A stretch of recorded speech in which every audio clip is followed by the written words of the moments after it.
You're listening to Blockchain 2025. The future is right now. Every week, we explore implications of the technology underpinning cryptocurrencies. Blockchain. Each episode is a standalone examination of one industry broken into 3 segments. A basic overview, blockchain's disruptive impact, and relevant crypto projects. Blockchain 2025 is part of the Bitcoin.com podcast network. Learn about Bitcoin, create a wallet, and buy your first Satoshis all at Bitcoin.com.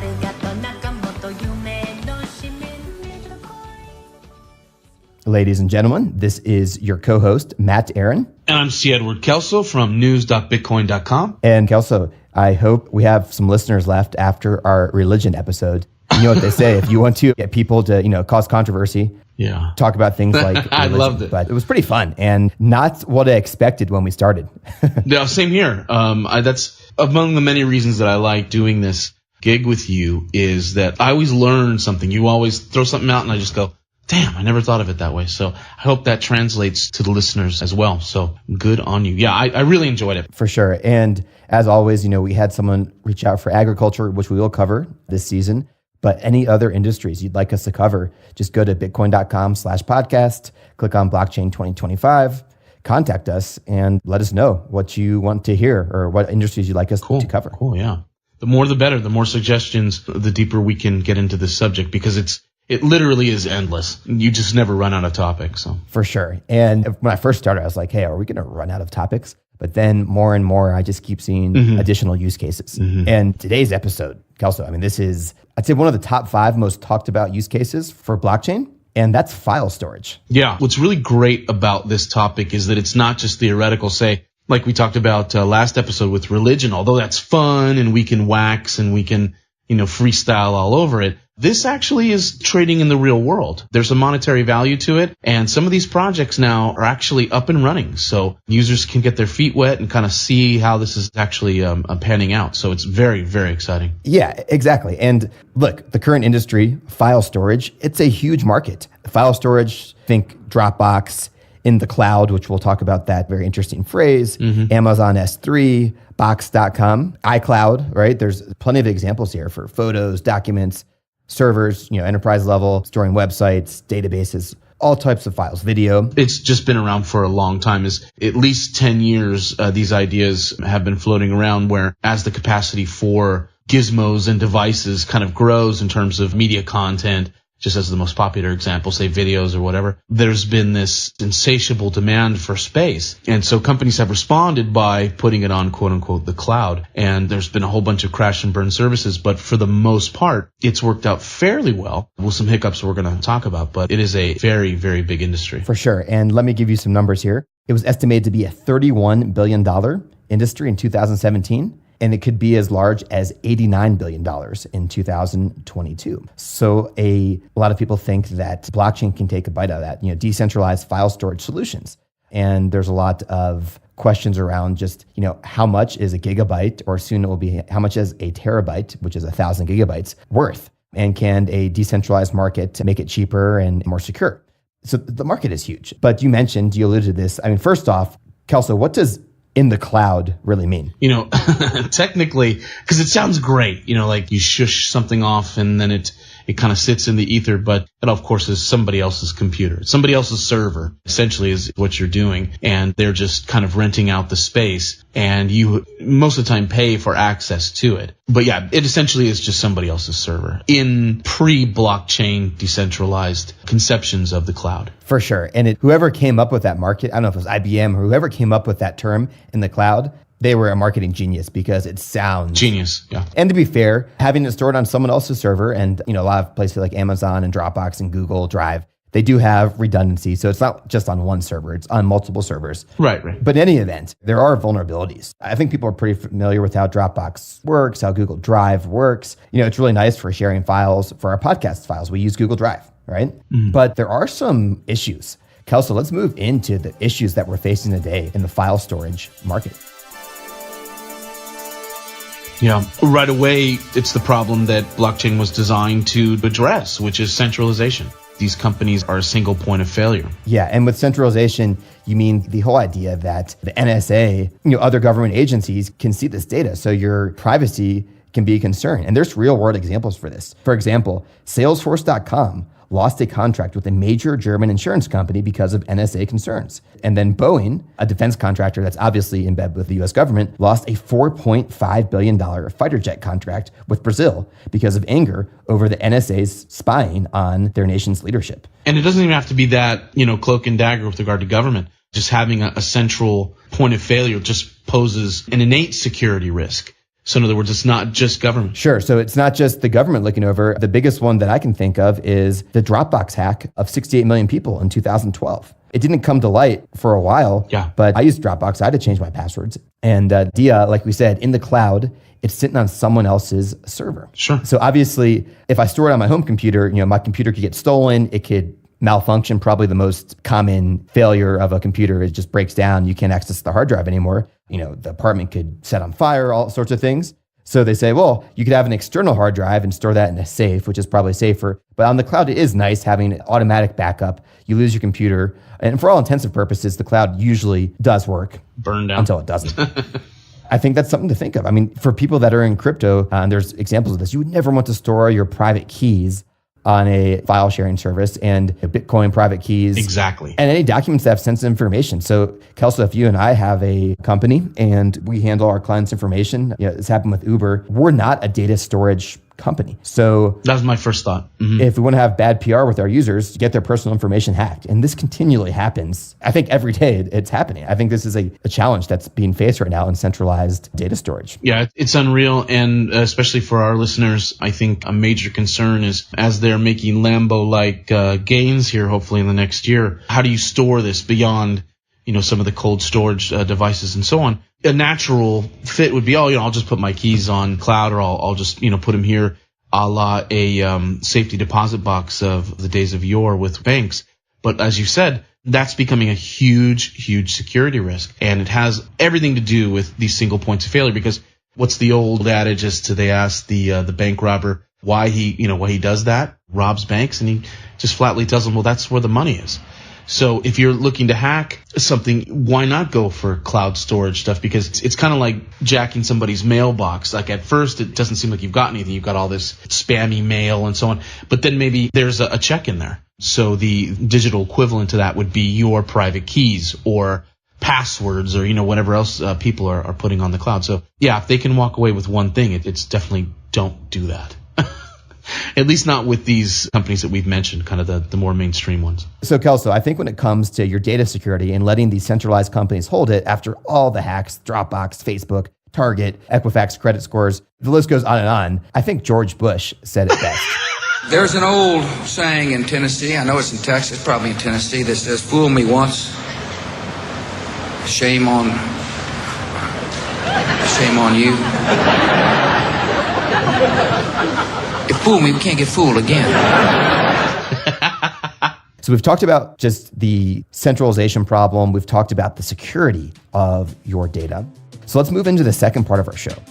How can blockchain disrupt? And I'd say one of the first things we researched and found are the costs. So Kelso, tell us a little bit about current cost and what it could look like using decentralized blockchain file storage. Yeah, probably the most go-to example for decentralized data storage is SIA. So I've heard it pronounced SIA, but it's SIA. And it's a real interesting project, not to get too deep into it, but the cost is the first thing that jumps out at you. So for 1 terabyte of storage, I believe SIA is basically going to cost you like $2 a month. That's compared with the Amazon price right now, which in Amazon sort of the gold standard. It works both for individuals and for corporations, of about $23 a month.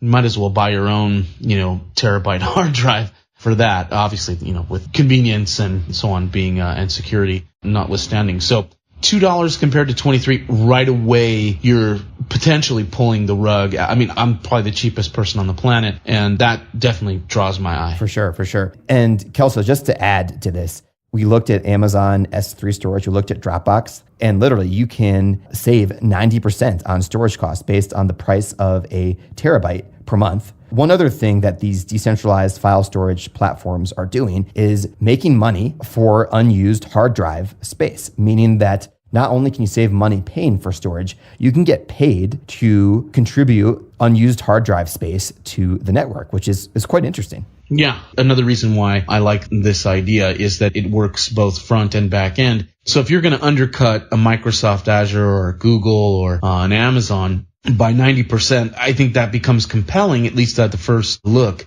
But even more so is the fact that, let's say you're not terribly interested in mining, or, you sort of want to get in on getting paid, and you've got some hardware space. You don't mind leaving your gizmo on, 24/7. You can rent it out. You don't have to burn graphics cards. Just usually there's some sort of proprietary software, a hard drive, and an internet connection. You're basically done. And as far as I know, the only hiccup is if you're an iOS, say a Mac user.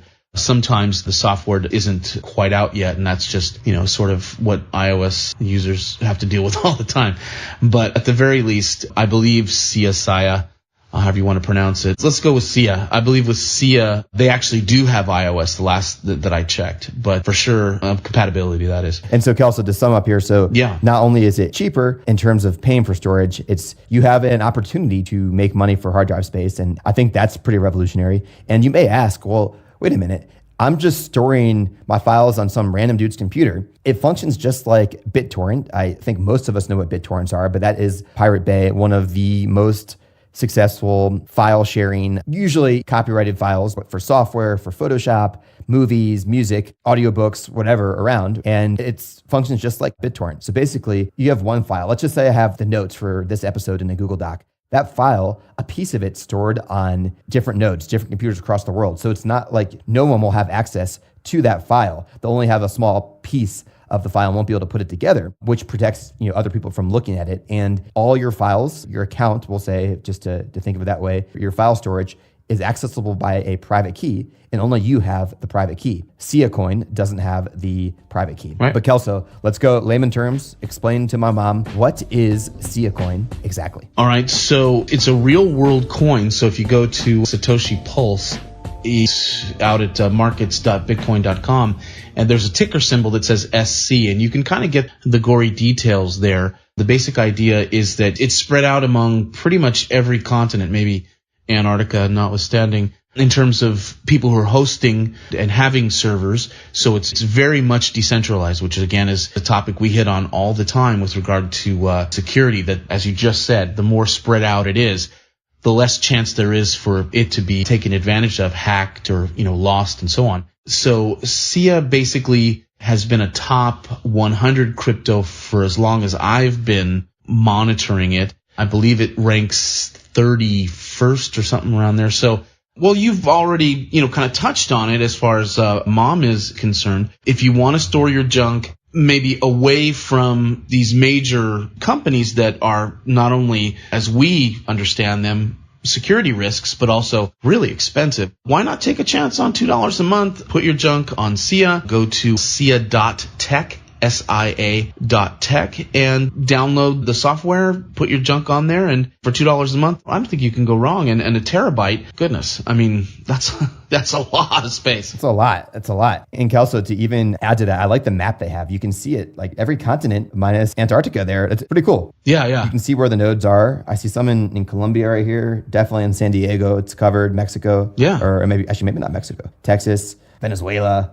Europe seems to be the hot spot there. Yeah, I noticed that too. That's interesting. Yeah, I mean, that's one of the options. And it's worth noting that they have a coin, the Sia coin, SC, which you pay for storage and receive payments for storage using it. And it's also quite interesting because Sia coin, the foundation, I think it's called Nebulous Labs, they don't set the prices. The prices are set by the market. Right. So it's kind of an open market for hard drive storage, which is quite fascinating. It is. And for those users, or listeners, I should say, that are more interested in the speculation side rather than just the straight tech, or in mom's case, where to put all of her pictures of her grandkids, they rank routinely, Sia does, in the top 100. I think they're right around 31st now in the top cryptos.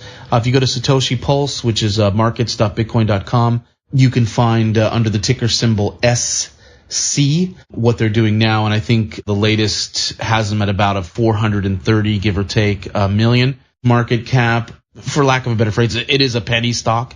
They are way down. Just for clarification, I don't own any of this coin, so I'm not trying to pump it or anything. I'm just interested in the tech. But if you're interested in it, might be buy time, even though, again, this is not financial advice. So they're at a 430, give or take, million plus market cap. They've got 754 storage providers around the world. That's also down from the last time that I was monitoring them, and they look to be pretty well poised in this market. So I think it's interesting from a financial standpoint as well. So there's lots of ways to kind of get in on data storage, lots of different angles, whether it's from the tech side, the security side, or even the financial side. For sure. And there's another competitor that's quite similar called Storj, or Storj, Storj, and they're based out of Atlanta.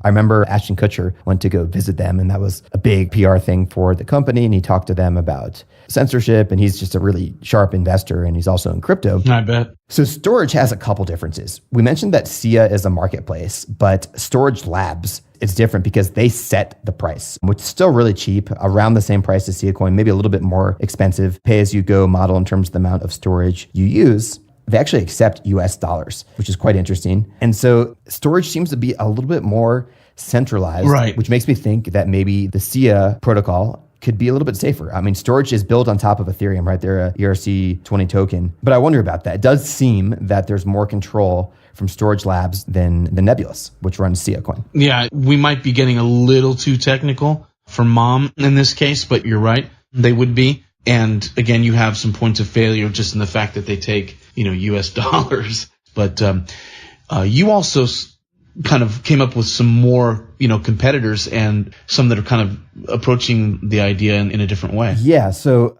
I think EOS wants to have a file storage solution. Yeah. And Zencash, which is based off of Zcash, it can be a private or anonymous cryptocurrency, has dApps on top of it. So I think it's been clearly addressed that if you're going to have a decentralized application and have these dApps work, as we've talked about, you need decentralized file storage, because it wouldn't make a ton of sense if they have all these decentralized apps that are censorship resistant, but then the storage of this data is in Amazon S3. It just wouldn't make any sense. Right, and that's really the paradox of crypto. And as the community, the ecosystem begins to grow and become more mainstream, and ideas like blockchain are accepted, you kind of have to always be vigilant, kind of guard against this tendency that everybody has towards bigness, towards centralization. For sure. And so, Kelso, I'm going to sum it up here. It seems that we have to see this play out, but it looks like, I'm not sure which one's going to win, but whether it's SIA Coin, Storj, Filecoin, which you didn't mention, is another big one. Someone's going to win out, or probably multiple winners, I would guess. And the idea to have cheaper storage, more secure, because the benefit of the cloud currently is that, your computer can malfunction, so you get redundancy, but only you can access with private keys. I think that will be the winner. So being able to say safely that your files are being stored and redundant, your computer could be stolen, no problem, but at the same time, know that no one else could take it, as well as at a much cheaper rate. I think of file storage as a commodity. What is the price of a gigabyte of data? We have coffee, soy, gold. File storage and that's what a lot of blockchain is commoditizing assets and a lot of digital assets. I think a gigabyte of hard drive space is pretty valuable today in 2018 and moving forward. It's it's virtual real estate. That's a fantastic point. It is for sure a commodity, and I think what's going to draw people in, maybe because everything's going to the cloud, so to speak. It just, back in the day on some of the older, bulkier laptops, your system would just be flooded with all the crap you were, basically collecting, whether it's articles or music or whatever. And now transferring it over is kind of something that everybody wants to do so that their device works faster and you have access to it across platforms. But also, if the price gets you in there, I think it's the security that's ultimately going to keep you there. And that's what these guys like SIA and Storj and Filecoin and EOS and Zencash are fighting to try and work out in terms of the marketplace. So it is really exciting. And there's obviously stuff that we can't see coming down the pike, which is sort of the benefit of a freer market. For sure. And Kelso, cool episode. What are we covering next week? Decentralized exchanges. This is near and dear to my heart. especially with some of the topical hacks that are happening, that have been going on all the way back to Mt. Gox to the present day problems in South Korea. We need to get off of these centralized exchanges, although they have done wonderful onboarding. For sure. Yeah, we'll save it for next week. I can't wait to dig in, but I will say that our 2 sci-fi episodes, I think, are, well, I guess maybe you count religion, but besides that, prediction markets and decentralized exchanges, if they work, they are going to literally change the world as we know it. Yeah. But Kelso, thanks so much, man. Glad to have you on here as co-host. And listeners, hope you enjoyed the show. Please subscribe, leave a review as always. And yeah, we'll see you next week. Thanks, guys. Thanks for listening to the Bitcoin.com podcast network. To learn more about our shows, visit Bitcoin.com/podcast. Bitcoin.com podcast network.